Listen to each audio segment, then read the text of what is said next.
பேரன்பு கொண்ட பெரியோர்களே, தாய்மார்களே, அன்பு கொண்ட சகோதர சகோதரிகளே, இளைஞர்களே, பொதுமக்களே, என் உயிரிலும் மேலான அன்பு தமிழ் நெஞ்சங்களே மற்றும் திரை உலக பிரமுகர் உங்கள் எல்லாருக்கும் என் முதல் கண் வணக்கத்தை தெரிவித்துக் கொள்கிறேன்.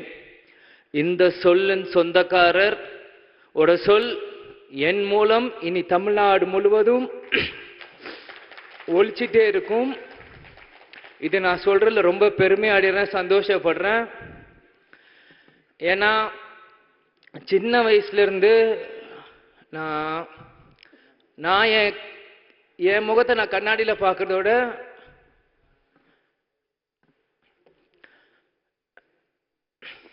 எங்க அப்பாவை தான் நான் நிறைய வாட்டி பார்த்துட்டு இருப்பேன்.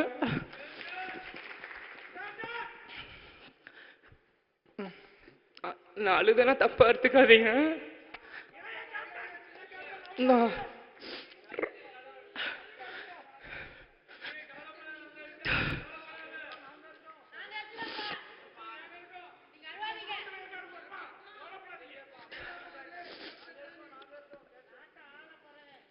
என்னால அப்பால ரொம்ப எமோஷனல் ஆயிடுவேன்.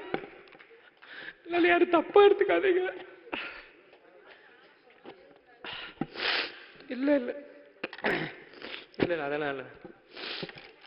கேப்டன் எங்கேயும் போல, இன்னைக்கு நம்மளோட தான் இருக்காரு.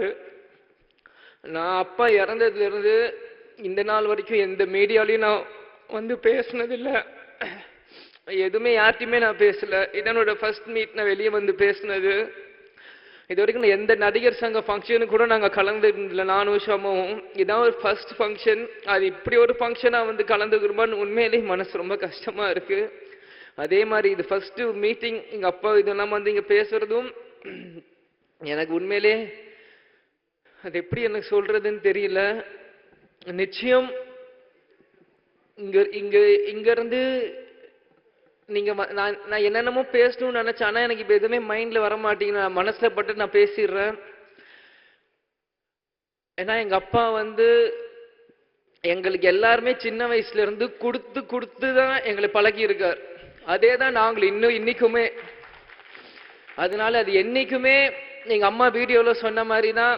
நிறைய பேர் சொல்றாங்க இனி கேப்டன் இல்லை, இனி எப்படி எங்களுக்கு யார் இருக்கா அப்படின்னு. யாரும் எதுக்கும் நினைக்காதீங்க. எங்க அப்பா உங்களுக்காக தான் எங்களையும் விட்டுட்டு போயிருக்கார்.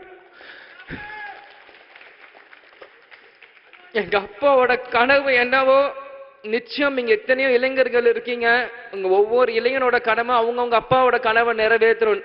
எங்க அப்பாவோட கனவு என்னவோ அதை நிறைவேற்றதான் விஜயபிரபம் சண்முகப்படம் இங்க இருக்கும். இதை நான் இங்க ரொம்ப பெருமையோட நான் சொல்லிக்கிறேன். ஏன் இது சொல்றேன்னா, ஒவ்வொரு நியூ இயர் அப்பவும் ஒவ்வொரு ரெசல்யூஷன்ஸ் எல்லாருமே எல்லார் வீட்லயும் போடுவீங்க. இதே மாதிரி 2023 முடிகிறப்பையும் என் பிறந்த நாள் முன்னிட்டு அம்மாக்கு இந்த பதவியெல்லாம் கொடுக்குறப்போ நாங்களாம் நீ வீட்டில் தான் இருந்தோம். அப்பாவோட பேசுறப்பவும் சில விஷயங்கள் வந்து நாங்கள் ஷேர் பண்ணுவோம். அப்போ ஒவ்வொரு ரெசல்யூஷன் சொல்றப்போ நான் அப்பா கிட்ட பர்சனலாக சில ரெசல்யூஷன் சொன்னேன்.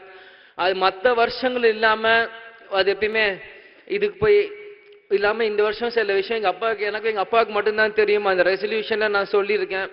நிச்சயம் அந்த ரெசல்யூஷன் எல்லாம் இந்த 2024 எங்க அப்பாவுக்கு நான் சமர்ப்பிப்பேன்னு இங்க நான் சொல்லிக்கிறேன். அது என்னன்னு இப்ப உங்களுக்கு நான் சொல்லணும் இல்லை, காலம் அது உங்களுக்கு எல்லாருக்குமே பதில் சொல்லும். அந்த என்ன நாங்க விஷயம் நாங்க பேசியிருக்கோம்னு. கடந்த 10 வருஷமா கேப்டன் வந்து உடல்நிலை சரியில்லாம எவ்வளவோ கஷ்டப்பட்டார். ஆனா இந்த 10 வருஷமா வேற யாராக இருந்திருந்தாலுமே அவங்க இவ்வளோ தாங்கியிருப்பாங்களான்னு தெரியல. நான் தான் ஒவ்வொரு மீட்டிங்லயும் சொன்னேன், குகைக்குள் இருந்தாலும் சிங்கம் சிங்கம் தான். யாராக இருந்தாலும் இன்னைக்கு இந்த 71 வயசு வரைக்குமே அவர் கஷ்டப்பட்டு இருந்தாருன்னா அவரோட வில் பவர் மட்டும்தான். நிறைய யூடியூப்ல என்னென்னமோ தப்பா சொல்றீங்க, கடைசி நிமிஷம் வரைக்கும் அவருக்கு மெமரி இல்லைன்றாங்க. என்னன்னு அது எல்லாமே போய் எங்க அப்பா கடைசி வரைக்கும் எல்லா ஞாபகமும் இருக்கு. யார் வந்தாலும் அவர் ஞாபகம் வச்சிருப்பார். எந்த சீன் சொன்னாலுமே அவருக்கு எல்லாமே அவருக்கு நினைவுகள் இருக்கு. அவர் இறக்கிறதுக்கு 2 நாட்களுக்கு முன்னாடியும் அவர் வந்து எங்க வீட்டுல குமாரண்ண சோமன் வேலை பார்த்துட்டு இருப்பாங்க. அவரை கிட்ட கேட்டு யூடியூப்ல அவர் நடிச்ச எல்லா படங்களோட பாட்டு போடுன்னு அவர் சொல்லி 25ஆம் தேதி எல்லா பாட்டுகளும் அவரை கேட்டு ராசாத்தி ஒன்னிலிருந்து அம்மன் கோயிலுக்கு எல்லா பாட்டுகளையும் அவர் கேட்டு அவர் ரசிச்சுட்டு இருந்தார். டிசம்பர் 25. இது யாருக்கும் வெளியே தெரியாது, எனக்கே தெரியாது. எங்க டிரைவர் குமாரனும் சோமனும் தான் சொன்னாங்க. அப்ப சிசிடிவில பார்க்கும்போது அவர் தாளம் போட்டுட்டு இருந்திருக்காரு. அவர் என்ஜாய் பண்ணி அந்த பாட்டெல்லாம் டிசம்பர் 25 அவர் கேட்டுட்டு இருந்தார். 26 அட்மிட் பண்றோம். எப்பயுமே வந்துருவாருன்னு மாதிரிதான் இருந்தோம், ஆனா வரல. கேப்டன் சொன்ன மாதிரி தான் இந்த விஜயகாந்த் வாழ்ந்தான், இருந்தான், வாழ்ந்து கொண்டே இருப்பான் இந்த மக்களுக்காக தான் என்று கூடி விடை பெறுகிறேன். அதே மாதிரி நடிகர் சங்கம் இருக்க எல்லாருக்குமே ரொம்ப நன்றி. இந்த மாதிரி ஒரு விஷயத்தை எங்களுக்கு கேப்டனுக்கு நீங்க செஞ்சது. அதே மாதிரி நிறைய பேர் வர முடிஞ்சிருக்கும், வர முடியாம போயிருக்கலாம். இது எல்லாமே நாங்க புரிஞ்சுக்கிறோம். எங்களுக்கு யார் மேலேயும் எந்த வருத்தமும் இல்லை, கேப்டனுக்கும் யாருக்கு மேலேயும் எந்த வருத்தமும் இல்லை. அதனால் எங்களுக்கு எங்க அப்பாவை பத்தி தெரியும், உங்களுக்கு உங்க கேப்டனை பத்தி தெரியும். யார் மேலேயும் வருத்தம் இல்லை. வந்தவங்களுக்கு நன்றி, வராதவங்களும் உங்களோட மனசுல கேப்டனும் இருப்பாருன்னு எங்களுக்கு தெரியும்.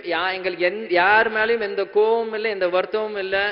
நிச்சயம் எங்க அப்பாவோட கனவை நாங்க நிறைவேற்றுவோம். இந்த திரைத்துறையிலும் சண்முக பாண்டியன் நிச்சயம் ஒரு மிகப்பெரிய ஒரு இடத்துக்கு வருவான் என்று கூறி விடை பெறுகிறேன். நடிகர் சங்கம் நாசர் சார், விஷால் அண்ணன், கார்த்திக் அண்ணன், பூச்சிமுருகன், கருணாசன் எல்லாருக்குமே நன்றி. உங்க volunteers, diamond Babu uncle, Singar அண்ணன், ரியாஸ் கன் அங்கிள், பிஆர்ஓ ஆனந்த், எல்லா பிஆர்ஓஸ், வாலண்டியர்ஸ், மீடியா, இங்க இருக்க டைரக்டர்ஸ், ப்ரொடியூசர்ஸ், ஜூனியர் ஆர்டிஸ்ட், உங்க எல்லாருக்குமே கேப்டன் குடும்பத்தை சார்பா நான் இங்க நன்றியை சொல்லிக்கிறேன். கேப்டன் நம்ம கூட தான் இருப்பாரு, நிச்சயம் அவர் எல்லாமே பார்ப்பார். நன்றி, வணக்கம், தேங்க்யூ.